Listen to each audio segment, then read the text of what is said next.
forcément, il y a la cérémonie d'ouverture. La cérémonie d'ouverture où on espère qu'il y aura beaucoup de monde.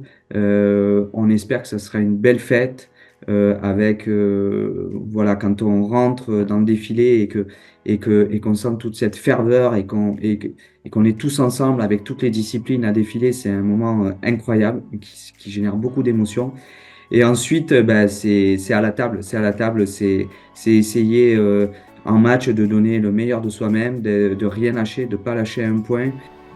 Salut, donc je suis Nicolas Savanera, 43 ans, je suis joueur de para-tennis de table et officiellement qualifié depuis quelques semaines pour mes quatrièmes jeux qui seront les Jeux de Paris en septembre.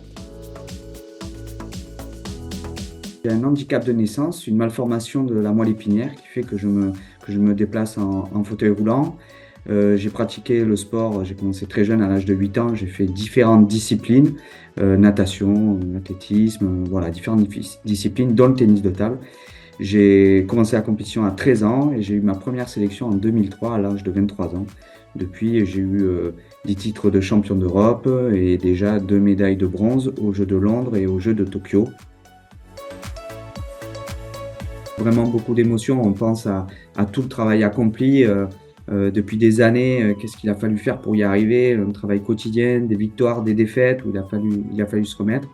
Donc c'est beaucoup de choses auxquelles on pense, et à Tokyo, c'est un peu plus récent, donc on va dire que c'est un peu plus facile pour moi de m'en rappeler, mais c'était, ok, les supporters sont pas là, mais il y a beaucoup de monde en France qui nous soutient. C'est des moments exceptionnels, même si c'est pas un titre que j'ai eu, ça reste quand même des podiums qui est marqué à jamais. Ça fait 35 ans que je le pratique. Aujourd'hui, je suis en stage en Allemagne et ce matin encore, j'ai encore appris des choses, j'ai encore peaufiné des choses. C'est un sport où on peut apprendre vraiment tout le temps. Moi, j'aime bien être confronté à quelqu'un, un peu comme un jeu d'échecs, voilà, et essayer de rentrer dans la tête de l'adversaire pour savoir quels sont ses points faibles et également comment lui, il essaye de jouer pour essayer de dominer l'échange.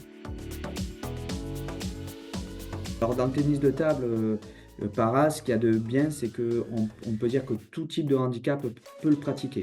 C'est-à-dire qu'il y a 10 catégories de handicap physique, 5 pour les joueurs fauteuil donc, et 5 pour les joueurs debout. La catégorie 1 à 5, c'est pour ceux qui sont en fauteuil. Au plus le chiffre est petit, au plus le handicap est important. Donc la catégorie 1, vous avez des tétraplégiques, jusqu'à la catégorie 5, qui est ma catégorie, où vous avez des personnes qui ne peuvent pas marcher, mais qui ont quelques appuis sur les jambes, pas de problème aux abdominaux. Et il y a un peu l'équivalent pour le joueur debout. Donc c'est une discipline qui est ouverte pour un large public de personnes en situation de handicap, et aussi pour le handicap mental, une catégorie.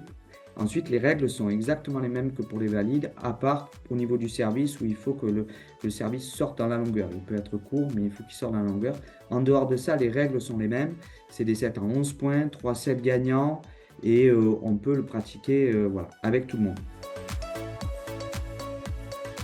Je me suis qualifié difficilement, le niveau est très très élevé. On va dire qu'il y a une nouvelle génération qui pousse, il y a une génération un peu plus ancienne comme la mienne qui essaye de les empêcher d'arriver trop vite vers le très haut niveau.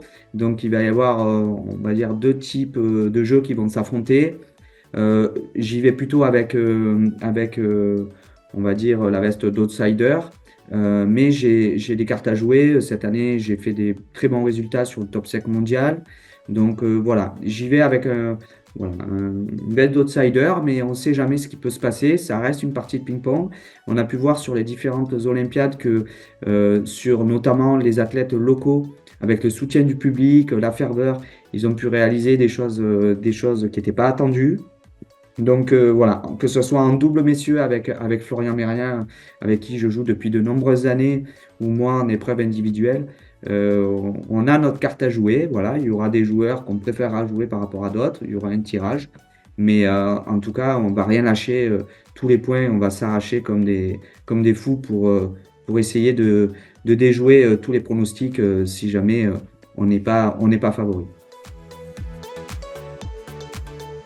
Porteur de messages, pas particulièrement, mais ce que j'ai envie que les gens découvrent, c'est que au-delà de la personne handicapée qui fait du sport, on est des vrais sportifs de haut niveau, avec des vraies performances, avec des entraînements quotidiens, que ce soit physique, mental ou dans la discipline, et de démontrer à tous ceux qui ne connaissent pas le handisport qu'on est vraiment à un niveau de pratique sportive de haut niveau.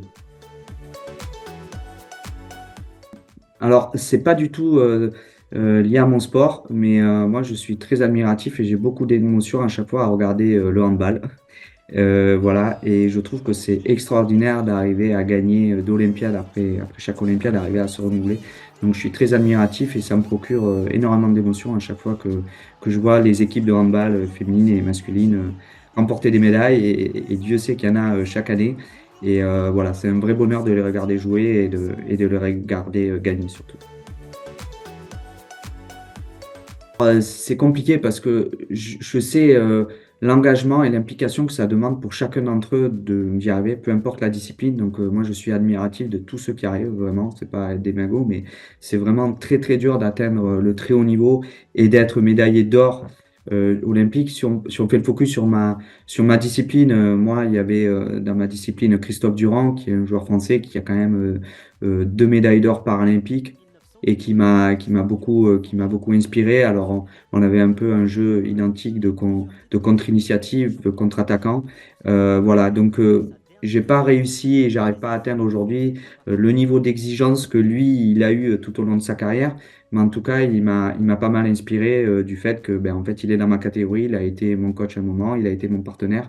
Et voilà, et c'est un grand champion de ma catégorie. Donc, on va dire que je pense à lui, mais plus globalement, voilà, à tous les champions et à tous ceux qui arrivent à atteindre la médaille d'or, c'est mon rêve, mais c'est très dur pour y arriver.